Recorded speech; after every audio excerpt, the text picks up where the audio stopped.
Cansaço, fadiga, falta de energia é uma das principais queixas e sintomas que eu atendo no dia a dia do meu consultório.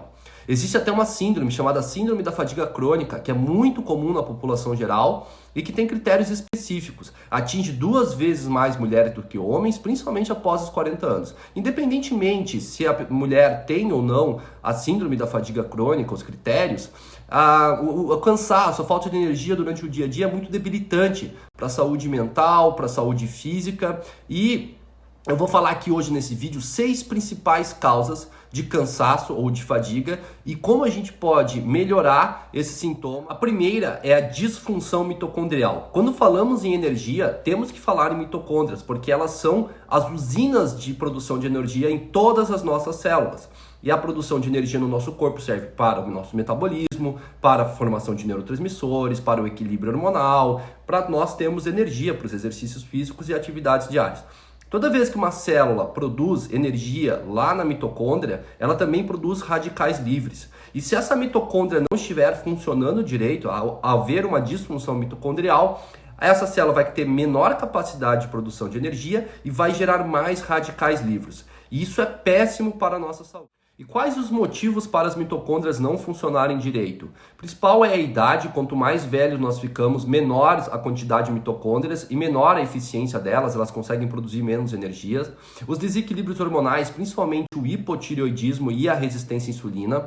A deficiência de micronutrientes fundamentais para que as mitocôndrias consigam fazer essa produção de energia, como por exemplo a coenzima Q10, o magnésio, as vitaminas do complexo B, zinco, selênio.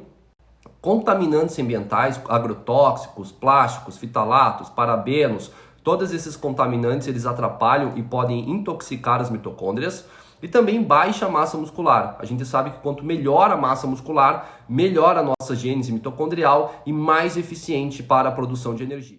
E agora que a gente entendeu as principais causas de por que as mitocôndrias podem não estar funcionando direito, fica fácil entender como que a gente vai fazer para reverter isso. 2 estratégias principais: formar novas mitocôndrias, ou seja, biogênese mitocondrial, e as principais estratégias para isso são jejum intermitente ou dieta cetogênica, fazer exercício de musculação ou exercício aeróbico intervalado de alta intensidade e alguns suplementos que a gente sabe que estão correlacionados, como o PQQ e o NADH.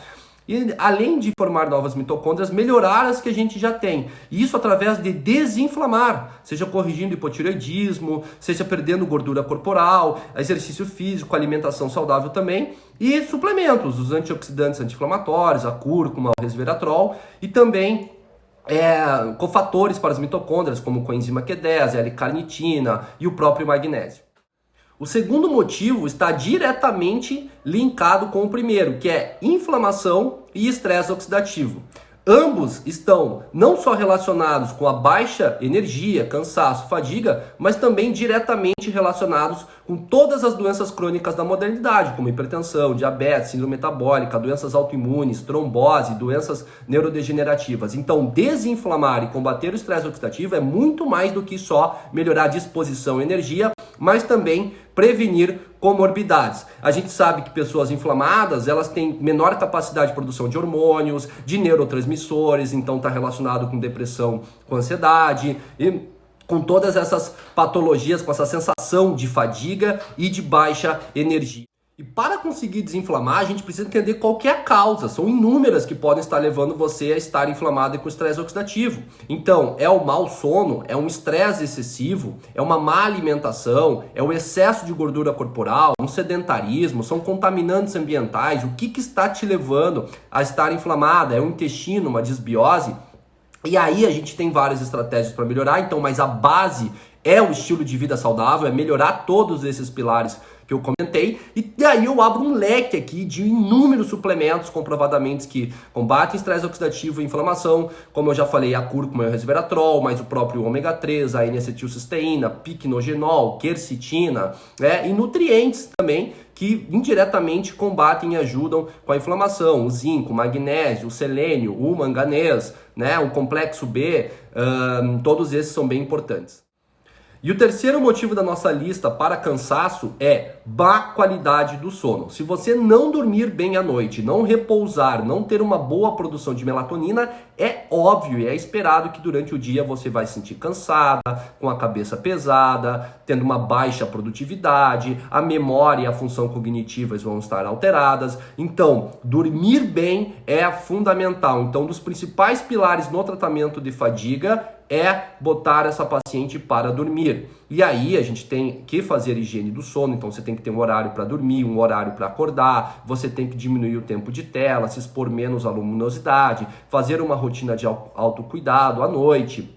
Não trabalhar à noite, não treinar à noite, não tomar estimulantes muito tarde, não comer excesso de comida antes de dormir. E a gente também consegue trabalhar com alguns suplementos para acalmar o teu sistema nervoso central. Suplementos que induzem o neurotransmissor GABA, que é o principal relaxante, ansiolítico do sistema nervoso central. E aí tem uma gama deles aí. O próprio GABA pode ser suplementado, mas valeriana, melissa, passiflora, mulungu, camomila, a teanina, vários desses aí. Eu também gosto muito do magnésio antes de dormir, e aí na forma principalmente do inositol ou da glicina, e a própria reposição, suplementação com melatonina, e as doses são bem variáveis, depende de paciente para paciente. A gente pode ter melatonina de ação rápida, melatonina de ação lenta, e isso vai ser individualizado para cada caso.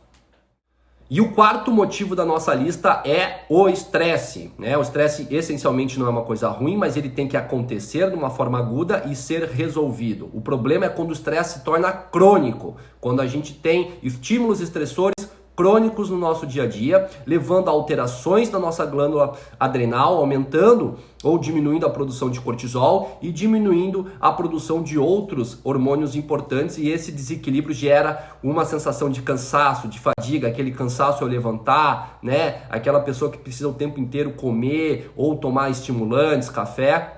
Isso pode ser um sinal de estresse crônico. Então, problemas familiares, problemas conjugais, problemas financeiros, excesso de carga no trabalho, relacionamentos abusivos, a gente tem que entender e retirar essa causa da nossa vida, né? E junto com isso tentar ajustar uma rotina de autocuidado. Então, para combater o estresse, é necessário que a gente tenha válvulas de escapes no nosso dia a dia, que pode ser um exercício físico, uma meditação, uma reza, tocar um instrumento, jogar um tênis, um esporte que a gente gosta. Isso é fundamental, ter essa rotina de autocuidado, fazer massagem, enfim, tem várias coisas que dá para ser feito, e cada pessoa vai ter o que mais gosta de fazer e tem que tirar um tempo para si. Além disso, a gente pode usar suplementos, os adaptógenos como a ashwagandha, como a rhodiola, o próprio licorice, né?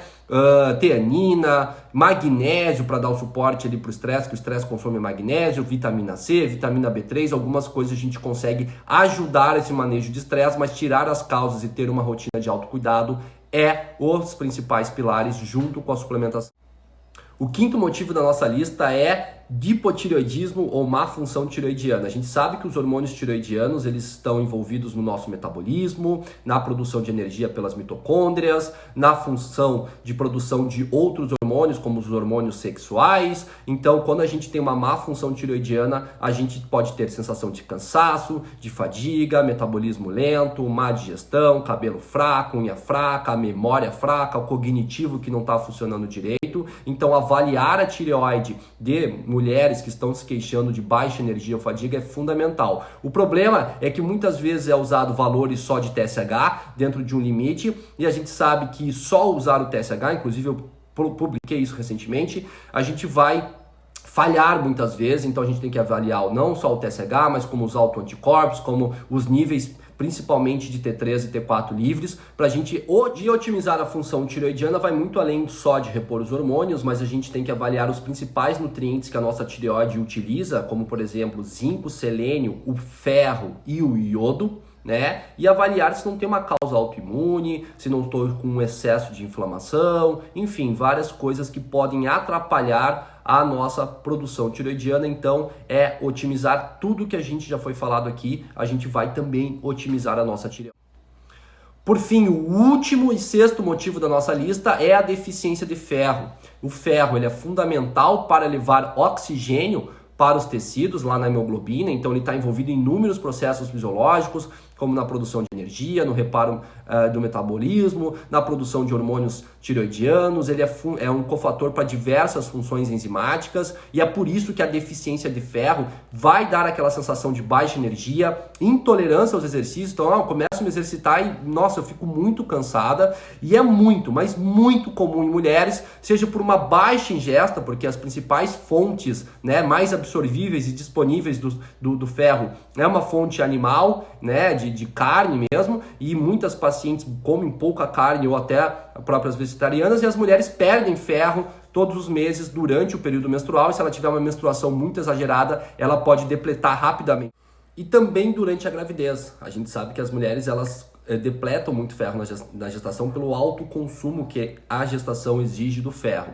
E então muitas mulheres têm deficiência crônica de ferro e nem sabem, e isso é melhor avaliado pelos níveis de ferritina. Além disso, quando você tem uma deficiência de ferro, é difícil você repor só com alimentação ou com a suplementação oral. A gente sabe que o ferro oral ele tem uma baixa biodisponibilidade, ele causa muitos efeitos colaterais, principalmente gástricos, constipação, então, e uma baixa adesão. Então, às vezes é necessário a gente repor o ferro por via oral e é muito, muito importante que a gente avalie sempre o status do ferro, a ferritina, o ferro sérico, saturação de transferrina e reponha adequadamente esse ferro nas pacientes que estão com queixa de fadiga, de cansaço crônico. E quando a gente repõe, é incrível a resposta. Para fechar e resumir nosso vídeo de hoje, se você tem uma queixa de cansaço, de fadiga, de falta de energia, avalie junto com o seu médico estratégias para desinflamar, para melhorar a sua função mitocondrial. Foque muito na qualidade do seu sono, use suplementos e reposição de melatonina se for necessário.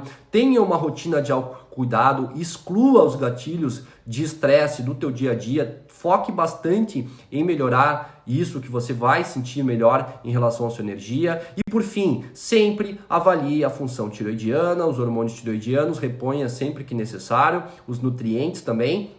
E veja se você não pode estar com uma deficiência crônica de ferro, se necessário reponha ferro oral, se não responder, fale com o seu médico para fazer o ferro endovenoso, porque a resposta é muito boa, certo? Então fique atento nesses 6 motivos aí, até a próxima, espero ter ajudado a todos vocês. Um grande abraço.